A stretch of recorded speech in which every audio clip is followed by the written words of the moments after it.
तो लुकाकू की इंटर वापसी हो गई है, घर वापसी हो चुकी है रोमेलू लुकाकू की। और इससे पहले कि मैं कुछ बोलूं इस पे और अपने रिएक्शंस दूं, because this is going to be most probably the final time for a while that I speak about Romelu Lukaku as a Chelsea player. मतलब मूव ऑन करना है मुझे भी, लेकिन मतलब कुछ चीज़ें हैं जो थोड़ी फनी भी हैं, जो थोड़ी अजीब भी हैं, और मे भी कुछ ऐसी चीज़ें हैं जो शायद लुकाकू की साइड ऑफ द स्टोरी को एक्सप्लेन करते हैं, तो उसके बारे में भी बात करना ज़रूरी है। तो वो सब बातें करेंगे, लेकिन उससे पहले एक वीडियो आपको दिखाना चाहता हूँ जो इंटर के चेयरमैन हैं, उन्होंने जब लुकाकू को वेलकम किया है इंटर के HQ में, तो वो एक वीडियो है, वो देखिए आप एक बार। Alright, now I'm the top of the Inter HQ, and look who I have here. Back, baby.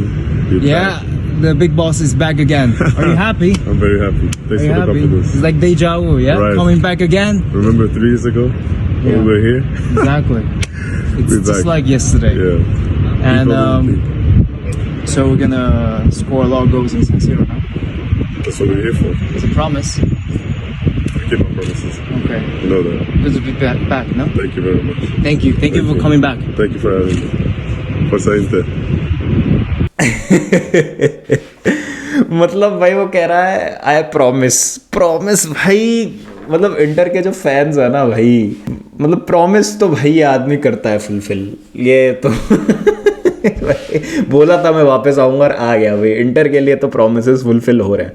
मतलब आप इस वीडियो क्लिप में देखो, इतनी ज़्यादा फट रही है ना वो इंटर के ओनर की, उसका चेहरा देखो कि भाई ये बुला तो लिया हमने इसको, आ तो गया ये, बट होगा क्या हमारा, ये करेगा गोल स्कोर नहीं करेगा, क्या करेगा, क्या होगा क्या नहीं होगा। बहुत, एक तो इतना क्रिंज है भाई, ये क्या है ये, क्या है ये कि मतलब अजीब सा वो होता है ना कि चीफ गेस्ट को बुला लेते हैं स्पीच देने, लेकिन उसको कुछ पता नहीं है क्या बोलना है। वो तो आया था बस फूल लेने, शॉल ओढ़ने बस, और फिर उसको लगा था कि वापस चला जाएगा, बैठ जाएगा सोफे पे, लेकिन कुछ बुलवाना चाह रहे हैं उससे और बोल नहीं पा रहा है। वही अजीब सी सिचुएशन है भाई। मतलब ये देख के पता चल रहा है कि कितने ज़्यादा नर्वस है ओनर खुद भी। मतलब हो सकता है मैं गलत हूँ, बस मेरे को देख के मेरे को तो पर्सनली बहुत क्रिंज लगा और बहुत हंसी आई है वीडियो देख के।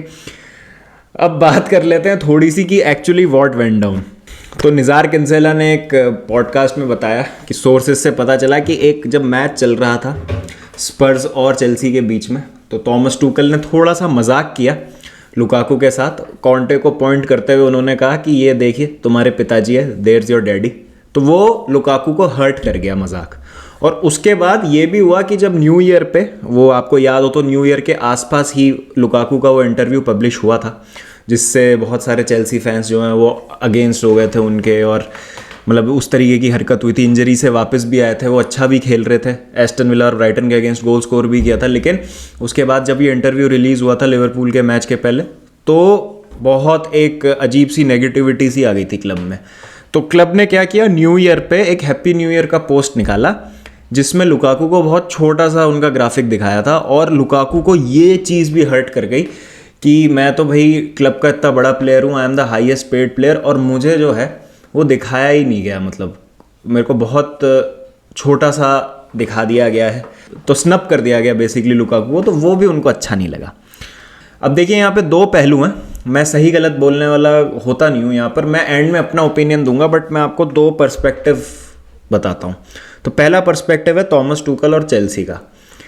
तो एक मजाक किया थॉमस टूकल ने, जो हंसी मजाक चलता रहता है, ठीक है, ख़राब लग गया लुकाकू को, होता है, बहुत बार ऐसा होता है कि मजाक हर्ट कर जाते हैं, हमको भी ऐसा कभी कभी होता है, ह्यूमन नेचर है। कुछ चीज़ें होता है कभी कभी जो बुरी लग जाती हैं यार, जो मतलब आपको मजाक नहीं करना चाहिए जिन पे, और ठीक है, मतलब किसी की टॉलरेंस लेवल ज़्यादा होती है, किसी की टॉलरेंस लेवल कम होती है, किसी को मतलब ठीक है, आप किसी के साथ मजाक करते हैं तो उनको फ़र्क नहीं पड़ता है भाई, वो भी उस मजाक में आपके साथ खुल के और मस्ती करते हैं। कुछ लोगों को छोटी छोटी बातें भी हर्ट हो जाती हैं, हर तरीके का आपको मिलता है एग्जाम्पल। तो अगर लुकाकू को ये चीज़ बुरी भी लगी थी, तो पहली बात तो उनको जाना चाहिए था डायरेक्ट मैनेजर के पास और मन में नहीं रखना चाहिए था, सॉर्ट कर लेनी चाहिए थी वो बात। और मेरे ख्याल से थॉमस टूकल इतने मैच्योर हैं कि अगर एक मैन टू मैन सिविलाइज तरीके से, सही तरीके से बात की जाए, तो कुछ भी चीज़ जो है वो अनसॉल्वेबल नहीं होती, वो मैटर शायद वहीं हो जाता। मतलब ये बहुत ही स्टूपिड लगता है सुनने में कि किस तरीके से जो है इतने बड़े प्रोफेशनल लेवल पे एक मैनेजर और एक फुटबॉलर के बीच में इतनी सी बात को लेके अनबन हो जाती है। बट पर्सनली मेरे हिसाब से बात इतनी बड़ी नहीं थी कि इसको सॉल्व नहीं किया जाए। बट ठीक है, यहाँ पर गलत किया थॉमस टुकल ने तो हम कह सकते हैं। अब न्यू ईयर वाला ग्राफिक है, अगर मैं लुकाकू हूँ तो मुझे भी बुरा लगेगा कि यार मेरे को तो बहुत छोटा सा दिखा दिया, मेरे को तो मतलब हुई नहीं मैं तो इस ग्राफिक में कहीं पे भी, I am nowhere to be seen. भाई तुमने इंटरव्यू भी तो कैसा दिया है, क्लब को अपनी इमेज का भी तो सोचना है, क्लब को ये भी तो देखना है कि अगर उस समय उस जगह पे उस मोमेंट पे अगर तुमको बड़ा दिखा दिया या तुमको हाईलाइट कर दिया तो फैंस जो हैं, जो ऑलरेडी तुमसे इतने नाराज़ हैं, जो तुमको दुनिया भर की गालियां दे रहे हैं, और ज़्यादा नेगेटिव एंगेजमेंट आ जाएगी उस पोस्ट पे। तो ये चेल्सी का पॉइंट ऑफ व्यू है। तो न्यू ईयर वाली पोस्ट पे जो बुरा लग रहा है, I think it's again a silly thing. फिर ये बात होती है कि लुकाकू जो पूरे सीज़न है वो सिमियोन इंजागी के साथ टच में थे और पूरा सीज़न वो चाह रहे थे कि वापस शुरू से ही कि वो वापस इंटर चले जाए। मतलब the moment I think he join Chelsea उनको लगा कि गलत डिसीजन उन्होंने ले लिया है। और फिर तो बाकी सारे बहाने हो गए कि सिस्टम में मैं फिट नहीं हो रहा और टूकल जो है मेरे को सही से यूज़ नहीं कर रहा है, और जो मैं इंटर में खेलता था वो मेरा रोल अलग था, जो मैं यहाँ खेलता था वो मेरा रोल अलग था। तो ये 2-3 चीज़ें हैं जो मैंने आपके सामने पुट करी हैं। अब आप मुझे बताइए कि अगर आप लुकाकू हैं तो क्या जस्टिफाइड है आपका बुरा मानना? क्योंकि अगर कोई इतना ज़्यादा मेंटली वीक है बंदा कि छोटी छोटी बातों का बुरा मान जाता है, क्योंकि फुटबॉल या any professional sport is very ruthless आज की तारीख में। क्रिटिसिज्म तो होता ही है। आप स्पोर्ट्स छोड़ दीजिए, हमको ले लीजिए ना, हम तो बहुत छोटे लेवल के कंटेंट क्रिएटर्स हैं। जब हमको ही नहीं छोड़ती है जनता तो स्पोर्ट्स पर्सन को तो चीर फाड़ मचा देते हैं भाई ये लोग।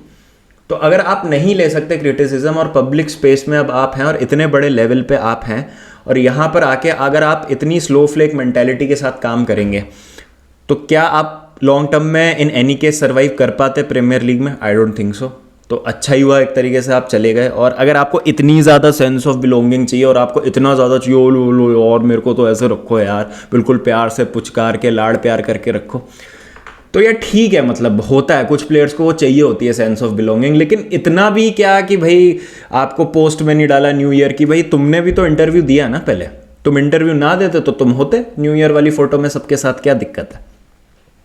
तो ये सब चीज़ें हैं जो आई थिंक लुकाकू ने एज अ बहाना यूज़ करा, और चेल्सी आना was a bad decision. He shouldn't have come in the first place, but I think negotiations के टाइम पे हो जाता है, ईमान जो है डगमगा जाता है बंदों का, जब इतना ज़्यादा आप पैसा ऑफर करते हो, जब इतनी ज़्यादा आप अच्छी पिक्चर दिखाते हो ना, स्पोर्टिंग प्रोजेक्ट प्रेजेंट करते हो। फिर उस टाइम चैम्पियंस लीग भी जब जीती ही थी चेल्सी ने, नहीं तो वो होता है कि भाई एक चैम्पियंस ऑफ यूरोप के साथ मेरे को खेलने का मौका मिलेगा, वो सारी बातें होती हैं। बट ये भाई गज़ब चीज़ है कि भाई मतलब ये बुरा लग गया कि एक मजाक का बुरा लग गया, उसके बाद एक सोशल मीडिया पे पोस्ट पे उनको इंक्लूड नहीं किया, उस चीज़ का बुरा लग गया। उसकी वजह से ही has taken the decision to leave the club entirely. मतलब वो इंटर जाना ही था उनको। और सबसे बड़ी जो इसमें खुलासे वाली बात है वो ये है कि सिमियोन इंजागी से पूरे टाइम वो टच में थे, पूरे time he was in touch with Simone Inzaghi, ये वाली एक बात है। तो भाई मैं तो यही कहूँगा कि भाई all the best to Romelu Lukaku. अब यहाँ से जो उनका करियर है वो अच्छा हो, और एज चेल्सी फैन प्रैक्टिकली भी हमको चाहिए कि वो अच्छा खेलें, ताकि उनका मूव जो है वो परमानेंट हो जाए और इंटर फिर झिझके नहीं एक परमानेंट फ़ी जो है वो देने के लिए उनके ट्रांसफ़र के लिए। और भाई वापस मत आइयो यार, वापस मत आइए। और अब ये बुलशिट मत करना कि भाई it was my dream club और मैं जो आया हूँ, मैं अपना घर वापस आया हूँ, मैं ये हूँ, मैं वो हूँ। जब तुम्हारा रिटर्न हुआ था उस इंटरव्यू के बाद फील्ड पे, तब फैंस ने 1-2 हफ्ते ज़रूर तुमको बू किया था, लेकिन उसके बाद हर बंदा बैक कर रहा था तुमको, क्योंकि ओनरशिप चेंज हो रही थी, इतने सारे बवाल चल रहे थे, प्लेयर इंजर हो रहे थे लेफ्ट राइट एंड सेंटर। तो हम सबको चाहिए था कि लुकाकू फॉर्म में आ जाए। एग्जाम्पल जो वुल्व्स के अगेंस्ट तुम्हारी परफॉर्मेंस थी अच्छी थी, तुमको अप्रिशिएट किया गया था, नए ओनर तक ने तालियां और सीटियां मारी थी, और हम सब तुमको बैक कर रहे थे कि भाई बहुत अच्छी परफॉर्मेंस है, बहुत अच्छा खेल रहे हो, और ये एक अच्छी शुरुआत हो सकती है, और ये अच्छा साइन है कि नेक्स्ट सीजन हो सकता है कि तुम जो है हमारी लाइन लीड करो। FA कप फाइनल में तुमको स्टार्ट कराया गया था भाई, भरोसा भी दिखाया था तुम पे क्रूशल मैचेस पे। ऐसा नहीं है कि तुमको भरोसा नहीं दिखा रहे थे। मेरी डियर सीरीज का पहला एपिसोड तुम थे जिसमें मैंने कहा था कि तुमको बैक करना चाहिए, तुमको चांस देना चाहिए लाइन लीड करने का, तुम हो टैलेंटेड। लेकिन ठीक है भाई, अगर नहीं आना था चेल्सी तो ना आते, बट अब वापस मत आइयो भाई, वहीं दबा के बैठा रहियो अपना पिछवाड़ा। अब वापस आया तो भाई फिर एक्सपेक्ट मत करियो कि चेल्सी फैंस बहुत प्यार करेंगे, लाड करेंगे। और इंटर में भी अब तुमको अर्न करना पड़ेगा अपना नाम और रिस्पेक्ट वापस, जिस तरीके से तुम उनको छोड़ के गए थे।